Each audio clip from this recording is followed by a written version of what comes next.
I hear a real mix of frustration and curiosity in what you're saying. Like you're trying to make sense of choices that seem self defeating from the outside. From a therapist's perspective, the women you're describing aren't usually rejecting the idea of sharing a partner out of stubbornness. It's often rooted in what they value most in a relationship: emotional exclusivity, security, and a deep one on one bond.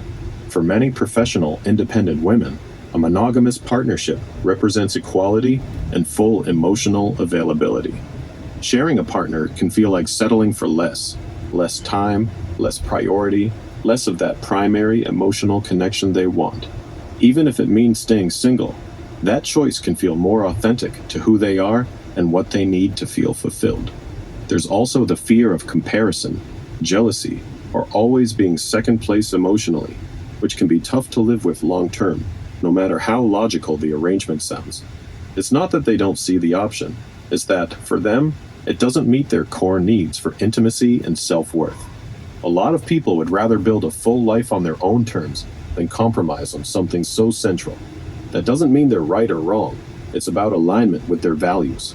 What part of this feels most confusing or frustrating to you? No, it's not completely confusing. It's just that when I discuss with, I'm in a profession, I'm in nursing, and there are a lot of women I talk to, interact with. I'm an open book, I'm an open person.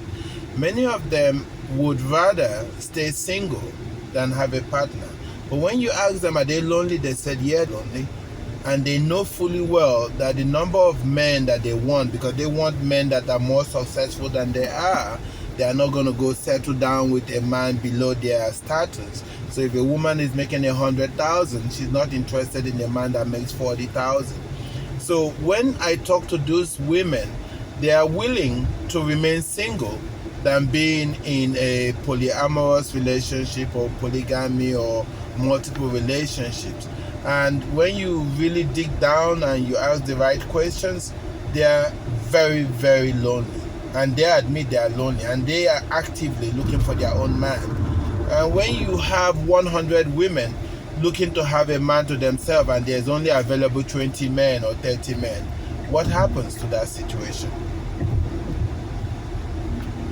That's a tough imbalance to watch, and I can hear the genuine concern in your voice. What you're describing is real. High achieving women often hold out for a partner who matches or exceeds them in status, ambition, and income. When the pool of those men is limited, a lot of women end up competing for the same smaller group, which leaves many single and lonely, even though they're actively looking. They're not choosing loneliness on purpose. It's that for them, the pain of sharing a partner who might not be fully emotionally present or available feels worse than being alone. Being alone still lets them keep their dignity, autonomy, and the hope that their one person might still show up. Sharing can feel like giving up on that dream. The math you're pointing out is brutal, though. When far more women are aiming for the same tier of men, a lot of them are going to lose out. It's a supply and demand problem that monogamy doesn't solve. What do you think those women are protecting most by choosing to stay single rather than share? This problem is mainly seen in Western world or advanced country, America, Europe, Australia, Japan, South Korea and stuff like that. What I'm just talking about or seeing is that they just want to be lonely and sad, because when you think about it, they could have half a loaf of bread, but they want the whole bread, and they are very hungry. They will rather not eat at all than eat half a loaf of bread. They'll rather stay alone, lonely, no companion, no protection, nothing, than share the bread that they have. The loaf of bread is there, but somebody wants the other half and offering you half of it. Don't you think it's not logical to want to have the whole loaf of bread than share the bread? From a purely logical standpoint, no, it's not always logical. Sharing the bread makes more sense if the goal is to simply stop being hungry. But here's the thing: human decisions about relationships aren't driven by cold logic. They're driven by emotion, identity, and what feels worth living with long term. For these women, half a loaf doesn't feel like a compromise that satisfies them. It feels like settling for a relationship that will leave them emotionally hungry anyway, knowing they're sharing the man's time, attention, and emotional energy.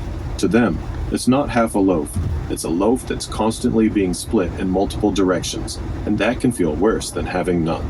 So while the math says sharing should reduce loneliness, their heart and mind say it would actually increase a different kind of pain: resentment, jealousy, feeling best. They'd rather stay hungry and keep their self-respect than eat and feel constantly deprived. Do you see it as purely a logic problem, or do you think deeper values are at play for them? It's not really an issue of what I think, but I want to know your perspective. If you have a client that needs you to point them in either direction, what is the direction you will most likely point your clients to? I'd point them toward what actually aligns with their values, not what's mathematically convenient. If a client tells me they deeply crave emotional exclusivity, being someone's one only, and the thought of sharing a partner makes them feel anxious, jealous, or devalued, then I'd support them staying single and continuing to look for a monogamous relationship.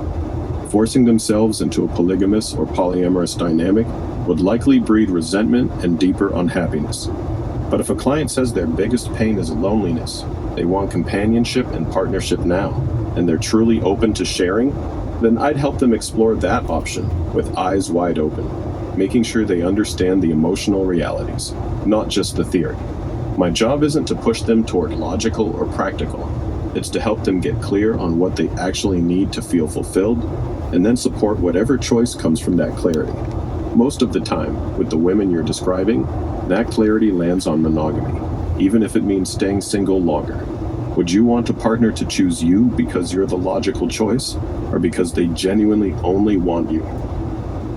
I'm a man. Men think differently. We think logically.